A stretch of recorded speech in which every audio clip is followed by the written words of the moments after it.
विष्णु दोस्तों, आपका मेरे चैनल में स्वागत है। आज हम आपके लिए फिर से वैभवलक्ष्मी व्रत की कथा लेकर आए हैं। तो दोस्तों, कथा पूरी सुनिएगा, तभी पुण्य फलों की प्राप्ति होती है। अधूरी कथा कभी नहीं छोड़ना चाहिए। और दोस्तों, कथा अच्छी लगे तो प्लीज लाइक और नए हो तो चैनल को सब्सक्राइब कर लें। एक बड़ा शहर था। इस शहर में लाखों लोग रहते थे। पहले के जमाने के लोग साथ साथ रहते थे और एक दूसरे के काम आते थे, पर नए जमाने के लोगों का स्वरूप ही अलग से है।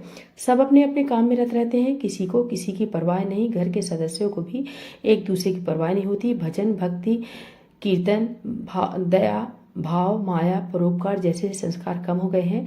शहर में बुराइयां बढ़ गई थी। शराब, जुआ, रेस, व्यभिचार, चोरी, डकैती वगैरह बहुत से गुनाह शहर में होते थे।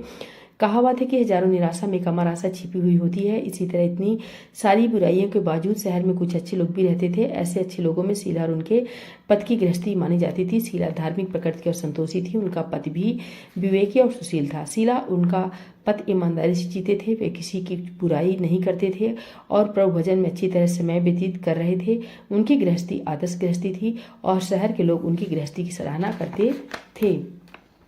शीला की गृहस्थी इसी तरह खुशी खुशी चल रही थी, पर कहा जाता है कि कर्म की गति अकल न्यारी होती है। विधाता के लिखे के लेख को कोई नहीं समझ सकता है। इंसान का नसीब पल भर में राजा को रंग बना देता है और रंग को राजा। शीला के पति के अगले जन्म के कर्म भोगने के बाकी रह गए होंगे कि वह बुरे लोगों से दोस्ती कर बैठा। वह जल्द से जल्द करोड़पति होने के ख्वाब दिखने लगा, इसलिए वह गलत रास्ते पर चला गया। करोड़पति की बजाय रोडपति बन गया, यानी रास्ते पर भटकते भिखारी जैसे उसकी हालत हो गई थी। शहर में शराब, जुआ, रेस, चरस, गांजा वगैरह बंदियां फैली हुई थी।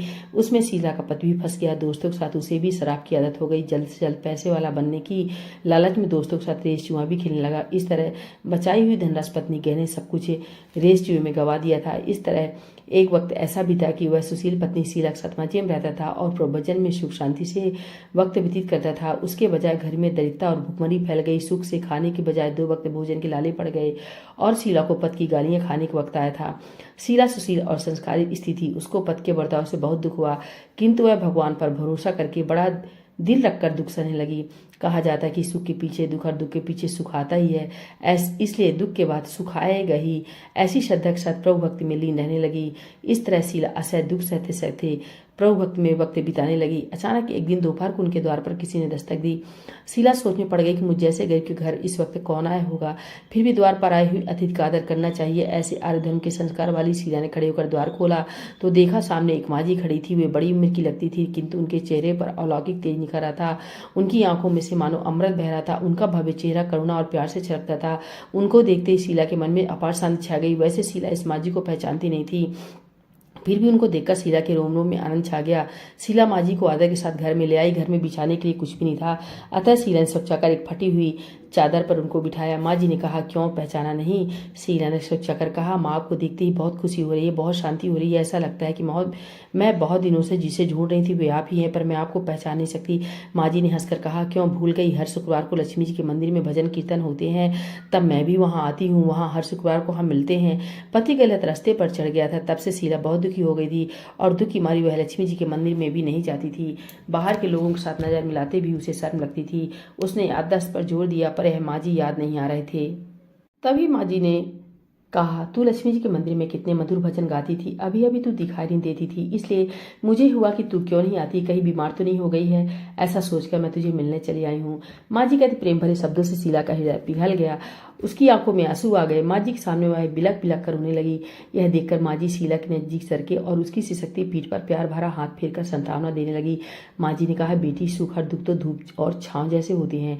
सुख के पीछे दुख आता है तो दुख के पीछे सुख भी आता है। धैर्य रखो बेटी। और तुझे क्या परेशानी है? तेरे दुख की बात मुझे सुना, तेरा मन भी हल्का हो जाएगा और तेरे दुख का कोई उपाय भी मिल जाएगा। माँ जी की बात सुनकर शीला के मन को शांति मिली। उसने माँ जी को कहा, माँ, मेरी गृहस्थी में भरपूर सुख और खुशियाँ थी। मेरे पति भी सुशील थे। भगवान की कृपा से पैसे की बात में भी हमें संतोष था। हम शांति से गृहस्थी चलाते, ईश्वर भक्ति में अपना वक्त व्यतीत करते थे। यह क्या एक हमारा भाग्य हमसे रूठ गया। मेरे पति को बुरी दोस्ती हो गई। बुरी दोस्ती की वजह से वे शराब, जुआ, रेस, चरस, गांजा वगैरह खराब बातों के शिकार हो गए और उन्होंने सब कुछ गंवा दिया और हम रास्ते के भिखारी जैसे बन गए। यह सुन माँ जी ने कहा, सुख के पीछे दुख और दुख के पीछे सुख आता ही रहता है। ऐसा भी कहा जाता है कि कर्म की गति न्यारी होती है। हर इंसान को अपने कर्म भुगतने ही पड़ते हैं, इसलिए तुम चिंता मत कर। अब तू कर्म भुगत चुकी है, अब तुम्हारे सुख के दिन अवश्य आएंगे। तू तो माँ लक्ष्मी जी की भक्त है। माँ लक्ष्मी जी तो प्रेम और करुणा के अवतार हैं। वे अपने भक्तों पर हमेशा ममता रखती हैं, इसलिए तू धैर्य रख के माँ लक्ष्मी जी का व्रत कर, इससे सब कुछ ठीक हो जाएगा। माँ लक्ष्मी जी का व्रत करने की बात सुनकर शीला के चेहरे पर चमक आ गई। उसने पूछा, माँ लक्ष्मी जी का व्रत कैसे किया जाता है, वह मुझे समझाइए, मैं यह व्रत अवश्य करूंगी। माँ जी ने कहा, बेटी, माँ लक्ष्मी जी का व्रत बहुत सरल है। उसे वरद लक्ष्मी व्रत या वैभवलक्ष्मी व्रत कहा जाता है। यह व्रत करने वालों की सब मनोकामना पूर्ण होती है। वह सुख संपत्ति और यश प्राप्त करता है। ऐसा कहकर माँ जी वैभवलक्ष्मी व्रत की बीत कहने लगी। बेटी, वैभवलक्ष्मी व्रत वैसे तो सीधा साधा व्रत है, किंतु कई लोग यह व्रत गलत तरीके से करते हैं, अतः उसका फल नहीं मिलता है। कई लोग कहते हैं कि सोने के गहने की हल्दी कुमकुम से पूजा करो, बस व्रत हो गया, पर ऐसा नहीं है। कोई भी व्रत शास्त्रीय विधि पूर्वक करना चाहिए, तभी उसका फल मिलता है। सिर्फ सोने के गहने की पूजा करने से फल मिल जाता तो आज सभी लखपति बन गए होते। सच्ची बात यह है कि सोने के गहनों का विधि से पूजन करना चाहिए। व्रत की उद्यापन विधि शास्त्रीय विधि मुताबिक करनी चाहिए, तभी यह वैभवलक्ष्मी व्रत फल देता है। यह व्रत शुक्रवार को करना चाहिए। सुबह में स्नान करके स्वच्छ कपड़े पहनो और सारा दिन मन में जय माँ लक्ष्मी का रटन करते रहो।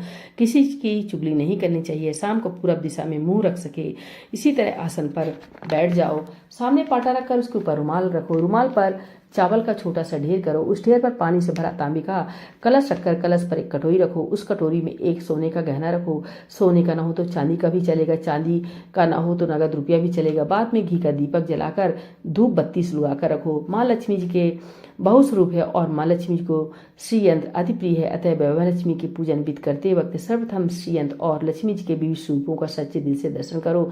उसके बाद माँ लक्ष्मी स्तवन का पाठ करो। बाद में कटोरी में रखे हुए गहने रुपए को हल्दी कुमकुम और चावल चढ़ाकर पूजा करो और लाल रंग का कोट फूल चढ़ाओ। शाम को कोई मीठी चीज बनाकर उसका प्रसाद रखो। ना हो सके तो शक्कर या गुड़ भी चल सकता है। फिर आरती करके 11 बार सच्चे जैसे जय माँ लक्ष्मी बोलो। बाद में 11-21 शुक्रवार यह व्रत करने का दृढ़ संकल्प माँ के सामने करो और आपकी जो मनोकामना हो वह पूरी करने को माँ लक्ष्मी जी की विनती करो। फिर माँ का प्रसाद बांट दो और थोड़ा प्रसाद अपने लिए रख लो। अगर आप में शक्ति हो तो सारा दिन उपवास रखो और सिर्फ प्रसाद खाकर शुक्रवार करो। ना शक्ति हो तो एक बार शाम को प्रसाद ग्रहण कर सकते समय खाना खा लो।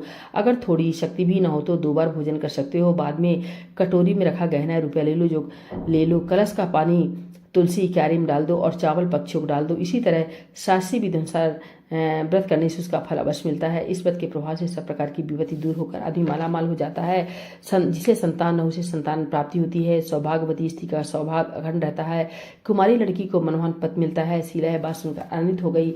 फिर पूछा, माँ, आपने वैभवलक्ष्मी व्रत की जो शास्त्रीय विधि बताई है वैसे मैं अवश्य करूंगी, किंतु इसकी उद्यापन विधि किस तरह करनी चाहिए यह भी कृपा करके सुनाइए। माँ जी ने कहा, 11-21 जो मन्नत मानी हो उतने में शुक्रवार या वैभवलक्ष्मी व्रत पूरी श्रद्धा और भावना से करना चाहिए। व्रत के आखिरी शुक्रवार को जो शास्त्रीय विधि अनुसार उद्यापन भी करना चाहिए वह मैं तुझे बताती हूँ। आखिरी शुक्रवार को खीर या नैवेद्य को पूजन विधि हर शुक्रवार को करते वैसी करनी चाहिए। पूजन विधि के बाद श्रीफल फोड़ो और कम से कम 7 कुमारी या सौभाग्यशाली स्त्रियों को कुमकुम का तिलक करके साहित्य संगम की वैभवलक्ष्मी व्रत की एक पुस्तक उपहार में देनी चाहिए और सबको खीर का प्रसाद देना चाहिए। फिर धनलक्ष्मी स्वरूप वैभवलक्ष्मी स्वरूप माँ लक्ष्मी जी की छवि को प्रणाम करें। माँ लक्ष्मी जी का यह स्वरूप वैभव देने वाला है।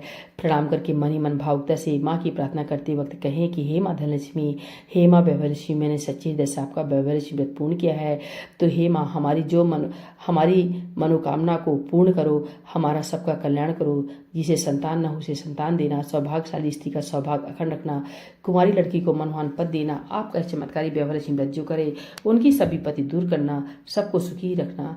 हे माँ, आपकी महिमा अपरंपार है। इस तरह माँ की प्रार्थना करके माँ लक्ष्मी जी का धनलक्ष्मी स्वरूप को भाव से वंदन करो। माँ जी के पास से वैभवलक्ष्मी व्रत की शास्त्रीय विधि सुनकर शीला भाव विभोर उठी। उसे लगा मानो सुख का रास्ता मिल गया है। उसने आंख बंद करके मन ही मन उसी क्षण संकल्प लिया कि हे वैभवलक्ष्मी माँ, मैं भी माँ जी के कहे मुताबिक श्रद्धा से शास्त्रीय विधि अनुसार वैभवलक्ष्मी व्रत का व्रत 21 शुक्रवार तक करूंगी और व्रत की शास्त्रीय विधि अनुसार उद्यापन भी करूंगी। शीला ने संकल्प करके आंखें खोली तो सामने कोई न था। वह विस्मित हो गई कि माँ जी कहाँ गए। यह माँ जी दूसरा कोई न था, साक्षात लक्ष्मी जी थी। शीला लक्ष्मी जी की भक्ति थी, इसलिए अपने भक्त को रास्ता दिखाने के लिए माँ लक्ष्मी जी देवी माँ जी का स्वरूप धारण करके शीला के पास आई थी। दूसरे दिन शुक्रवार था। सवेरे स्नान करके स्वच्छ कपड़े पहनकर शीला मन ही मन श्रद्धा भाव से पूरे भाव से जय माँ लक्ष्मी का मन ही मन रटन करने लगी। सारा दिन किसी की चुगली की नहीं। शाम हुई तब हाथ पांव मुंह धोकर शीला पूरब दिशा में मुंह करके बैठी। घर में पहले सोने के बहुत से गहने थे, पर पतियों ने गलत रास्ते पर चढ़कर सब गहने गिरवी रख दिए थे। पर नाक की चुन्नी बच गई थी। नाक की चुन्नी निकाल कर उसे धोकर शीला ने कटोरी में रख दी। सामने पाटे पर रुमाल रखकर मुट्ठी भर चावल का ढेर किया। उस तांबे का कलश पानी भर कर रखा, उसके ऊपर चुन्नी वाली कटोरी रखी। फिर माँ जी ने कही थी वह शास्त्रीय विधि अनुसार वंदन, स्तवन और पूजा वगैरह किया और घर में थोड़ी शक्कर थी वह प्रसाद में रखकर वैभवलक्ष्मी व्रत किया। यह प्रसाद पहले पति को खिलाया। प्रसाद खाते ही पति के स्वभाव में फर्क पड़ गया। उस दिन उसने शीला को मारा नहीं, सताया भी नहीं। शीला को बहुत आनंद हुआ। उनके मन में वैभवलक्ष्मी व्रत के लिए श्रद्धा बढ़ गई। शीला ने पूर्ण श्रद्धा भक्ति से 21 शुक्रवार तक वैभवलक्ष्मी व्रत किया। 21वें शुक्रवार को माँ जी कहे मुताबिक उद्यापन विधि करके 7 स्त्रियों को वैभवलक्ष्मी व्रत की 7 पुस्तकें उपहार में दी। फिर माता जी के धनलक्ष्मी स्वरूप की छवि को वंदन करके भाव से मनी मन प्रार्थना करने लगी। हे माँ धनलक्ष्मी, मैंने आपका वैभवलक्ष्मी व्रत करने की मन्नत मानी थी, वह व्रत आज पूर्ण किया है। हे माँ, मेरी हर विपत्ति दूर करो, हमारा सबका कल्याण करो। जिसे संतान न हो उसे संतान देना, सौभाग्यवती स्त्री का सौभाग्य अखंड रखना, कुमारी लड़की को मनमान पद देना, आपका चमत्कारी वैभवलक्ष्मी व्रत जो करे उनकी सब विपत्ति दूर करना, सबको सुखी करना। हे माँ, आपकी महिमा परम्पार है। ऐसा बोलकर लक्ष्मी जी के धनलक्ष्मी सुखी छवि को प्रणाम किया। इस तरह शास्त्री विधिपूर्वक शीला ने श्रद्धा से व्रत किया और तुरंत उसे फल मिला। उसका पति गलत रास्ते पर चला गया था, वह अच्छा आदमी हो गया और कड़ी मेहनत करके व्यवसाय करने लगा। माँ लक्ष्मी जी के वैभवलक्ष्मी व्रत के प्रभाव से उसको ज्यादा मुनाफे होने लगा। उसने तुरंत शीला के गिरवी रखे गहने छुड़ा लिए। घर में धन की बारिश आ गई। घर में पहले जैसे सुख शांति छा गई। वैभवलक्ष्मी व्रत का प्रभाव देखकर मोहल्ले की दूसरी स्त्रियां भी शास्त्रीय विधिपूर्वक वैभवलक्ष्मी व्रत करने लगी। हे माँ धनलक्ष्मी, आप जैसे शीला पर प्रसन्न हुई हैं, उसी तरह आपका व्रत करने वाले सब पर प्रसन्न होना, सबको सुख शांति देना। जय धनलक्ष्मी माँ, जय वैभवलक्ष्मी माँ, जय धनलक्ष्मी माँ, जय वैभवलक्ष्मी माँ।